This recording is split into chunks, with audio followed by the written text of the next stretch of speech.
10th class students, जैसा कि आप सभी जानते हैं कोविड-19 के चलते आपकी जो एजुकेशन है, जो आपका अध्ययन है, वो अच्छी तरीके से नहीं हो पा रहा है।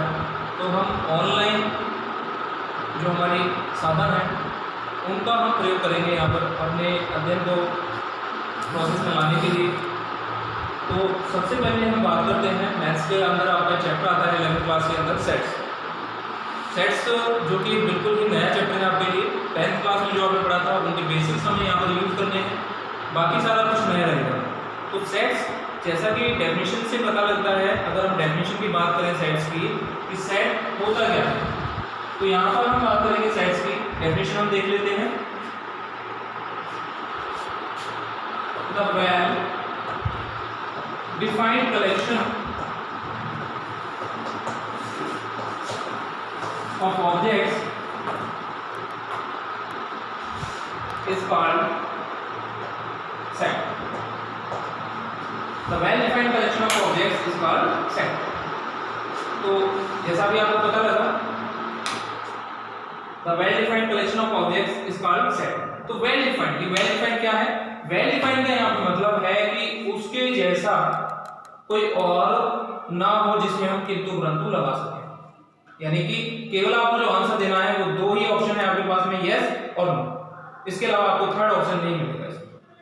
तो वेल डिफाइंड जिनको अच्छे से डिफाइन किया जा सके, उसके डिफाइन करने में कोई प्रॉब्लम ना हो, कोई किंतु परंतु ना लगे, तो ऐसे एलिमेंट्स के सेट को, ऐसे एलिमेंट्स के सेट को या ऑब्जेक्ट्स को हम क्या कहेंगे? सेट कहेंगे। तो हम बात करते हैं सिंबल की। सेट्स का सिंबल क्या होता है? जैसे कि सेट का सिंबल आप पहले ही इस सिंबल को देख चुके हैं। This is the curly bracket. Curly bracket आपको इस तरीके से यूज करनी है। This is the symbol of set. ये सेट का सिंबल है। एस एस ऐसे यहां पर क्या रिप्रेजेंट करता है? सेट को रिप्रेजेंट कर रहा है। S equals to that. इसका मतलब क्या है कि ये क्या है? सेट है, और सेट के जो मेंबर्स हैं वो कहां पर आएंगे? इधर आएंगे। ठीक है। अब बात हम करेंगे कि सेट में जो बात हमें कुछ चीजें ध्यान रखनी है, वो क्या ध्यान रखनी है? सेट की अगर हम कभी बात करें तो सेट हमेशा किससे डिनोट करना है आपको? कैपिटल लेटर से। अब जरूरी नहीं है कि जो आपका सेट होगा वो एस ही रिप्रेजेंट करेगा। आप ए से भी रिप्रेजेंट कर सकते हैं, बी से भी रिप्रेजेंट कर सकते हैं, सी से भी, डी से भी और ई से भी। लेकिन अगर हम बात करते हैं इसके मेंबर्स की, तो इसके अंदर मेंबर्स होंगे। मेंबर्स जैसे कि मेंबर्स आते हैं 1 2 3 4। ठीक है, ये मेंबर्स हो सकते हैं।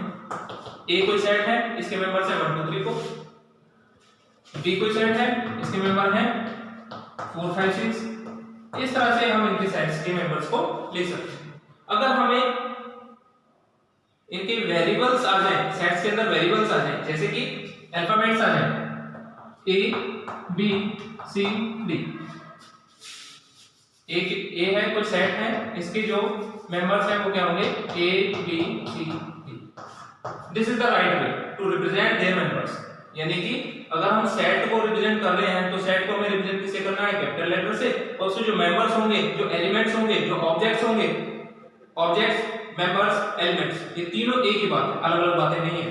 तो जो इनके मेंबर्स होंगे वो इस तरह से आएंगे, सेट के अंदर आएंगे, और उनको हम किससे डिनोट करेंगे? स्मॉल लेटर से। ए बी सी डी हमने देखा है यहाँ पर कि किससे हमने डिनोट किया है? स्मॉल लेटर से। These are the members and this is the set. ये सेट है और ये इसके मेंबर है। अब जितने भी मेंबर होंगे वो क्या करेंगे? बिलोंग करेंगे किस सेट से? इसी सेट से।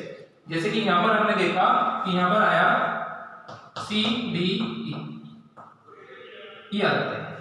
अब हमने कहा कि जो ए है, ए जो क्या है? मेंबर है या एलिमेंट है, वो किससे बिलोंग करता है? बिलोंग के लिए हम एक सिंबल यूज करेंगे। This is the symbol and we read as belongs to. हम इसको कैसे रीड करते हैं? Belongs to. तो ए जो है बिलोंग करता है किससे? A belongs to set A से। इसका तो नहीं है, ए इसके अंदर नहीं आता। हम बात करेंगे बी। बी कहां है? ये रहा मेंबर है, क्योंकि जब हमने स्मॉल लिखा है तो मेंबर है। वो किससे बिलोंग करेगा? सेट ए से। तो इसको भी हम क्या लिखेंगे? बिलोंग्स टू ए। सी जो मेंबर है, सी देखो यहां पर है तो यहां पर भी, तो हमने लिखा C is a member which belongs to, किससे बिलोंग करता है? वो ए के अंदर भी है और बी के अंदर। तो हम लिखेंगे ए एंड बी, ऐसे लिखेंगे। डी जो मेंबर है वो किससे बिलोंग करता है, डी इसके अंदर भी है और इसके अंदर भी है, तो हम डी क्या लिखेंगे, D belongs to A and B. देखिए यहाँ पर हमने सेट लिखा है, सेट कैपिटल है और मेंबर स्मॉल है। अभी हम बात करेंगे ई की, तो E belongs to A and B. हम ए और बी लिख सकते हैं क्या, नहीं लिख सकते। क्यों नहीं लिख सकते, क्योंकि जो हमारा ई है वो ए के अंदर तो है ही, मेंबर है ही, तो ये गलत होगा। हम क्या लिखेंगे, E belongs to B. This is the right way and the right option. तो आपको समझ में आ गया होगा कि जो मेंबर्स हैं उनको हमें स्मॉल में लिखना होता है और बिलोंग्स किससे करता है, वो जिसका मेंबर है उसी से बिलोंग करेगा, ऐसे हमें रिप्रेजेंट करना होता है। ठीक है, ये बात आपको समझ में आ गई। अब हम बात करते हैं कि सेट्स। हम दोबारा से उसी डेफिनेशन पर आ जाते हैं कि सेट्स अभी हमें समझ में नहीं आया कि सेट होता क्या है, कि जब तक हम 2-3 एग्जांपल्स पर नहीं कर लेते तब तक हमें समझ में नहीं आता। क्योंकि उसने कहा कि जो सेट है वो वेल डिफाइंड कलेक्शन है, मतलब बिल्कुल प्योर डेफिनेशन है, उसमें यस और नो में हमें आंसर देना है। जैसे कि हम बात करते हैं कि set of natural numbers, set of natural numbers less than 10, set of natural number less than 10। तो हम बात करेंगे लेस देन 10 नेचुरल नंबर, हमें पता है 1 से स्टार्ट होते हैं, 1 2 3 4 लेस देन 10 कह रहा है तो हमें 9 तक जाना है, 10 तक नहीं जाना है। अगर हम गौतम से पूछते हैं कि नेचुरल नंबर्स जो लेसर देन 10 है वो क्या होंगे, तो गौतम ने भी यही आंसर दिया। हम सोनिका से बात करते हैं, सोनिका भी यही आंसर देती है। मोनिका से बात करते हैं, वो भी यही आंसर देती है। प्रिया से बात करते हैं, वो भी आंसर देती है। क्या इसके अलावा कोई और आंसर देगा, यही आंसर सभी का रहेगा।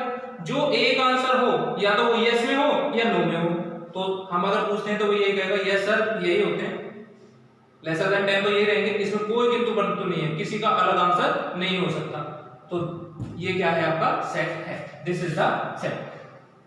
अगर हम बात करें कि क्लास है आपकी 11th क्लास के अंदर जितने भी बॉयज होंगे उनका एक सेट बनेगा, तो बॉयज जितने भी होंगे, मैं अगर गौतम को भेजता हूं तो गौतम भी लिख करके लेके आता है सर हमारी क्लास के अंदर 10 बॉयज हैं।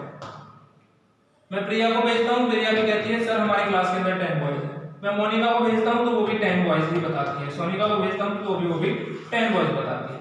तो अलग तो किसी ने नहीं बताया, आंसर सभी का सेम आ रहा है, तो दिस इज द सेट। ये भी सेट है, दिस इज द सेट, ये भी सेट हो गया। अब हम बात करते हैं कि ये तो हो गए सेट की बात, कि जो सेट नहीं होंगे।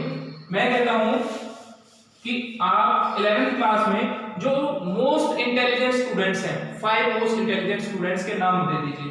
मैंने गौतम को भेजा तो गौतम ने अपना नाम सबसे पहले लिख दिया और उसमें जो उसके फ्रेंड्स थे उनका नाम डाल दिया।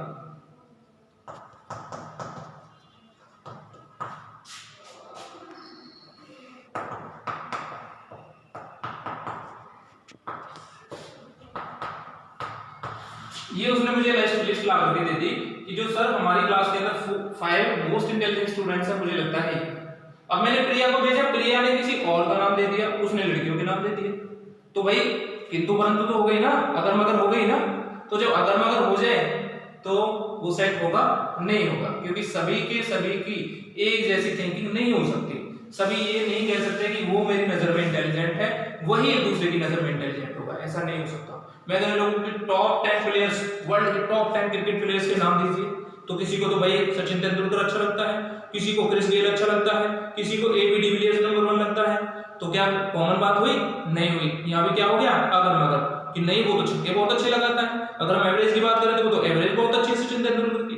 तो भाई बात तो नहीं हो पाई ना, अगर मगर आ गया ना, किंतु परंतु हो गया ना, तो ये सब में आंसर नहीं आ रहा है, तो इसलिए ये सेट नहीं होगा। तो ऐसे आपको एग्जांपल्स करने हैं। मैं आपको कुछ क्वेश्चंस देता हूं।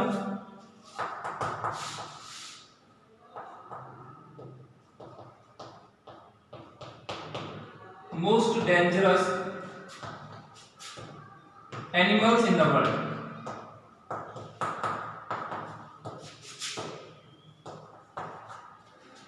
सेकंड,